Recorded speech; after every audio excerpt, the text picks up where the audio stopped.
سلام، لطفاً قبل از تماشای ویدیو چنل ما رو ساب، ویدیو رو لایک و زنگوله رو فعال کنید.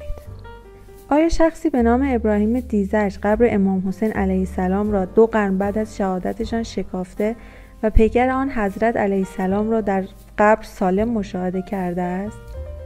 ابتدا باید گفت که در گزارش‌های تاریخی بررسی سندی به شیوهی که در روایات مرتبط با احکام و عقاید وجود دارد نیازی نیست، بلکه بیشتر به اعتبار کتاب توجه می شود تا سند روایت، زیرا می دانیم که بسیاری از گزارش‌های تاریخی موجود در کتب معتبر اساساً سند سلسله‌واری برای آن ذکر نشده تا به دنبال ضعف و قوت آن باشیم.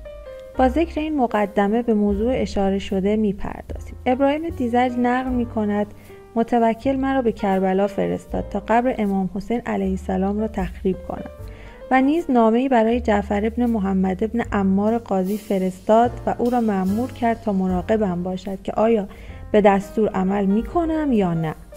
من طبق دستور عمل کردم و به جعفر ابن محمد گفتم طبق دستور عمل کردم، اما چیزی را در قبر ندیدم و نیافتم.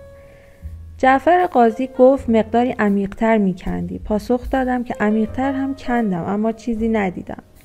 جعفر اظهارات مرا برای متوکل فرستاد و افزود من هم دستور دادم تا آنجا را به آب بسته و زمینش را با گاو شخم بزنند. ابو علی عماری میگوید من بعدها واقعیت را از ابراهیم دیزج جویا شدم. او هم اظهار داشت من با کمک نوکران ویژه خود قبر حسین ابن علی علیه السلام را نبش کردم و در آنجا بوریای تازه‌ای دیدم که پیکر حضرتشان بر روی آن بوده و بوی مشک از آن به مشام می رسید. من پیکر ایشان را به حال خود وانهادم و دستور دادم تا خاک روی آن ریختند.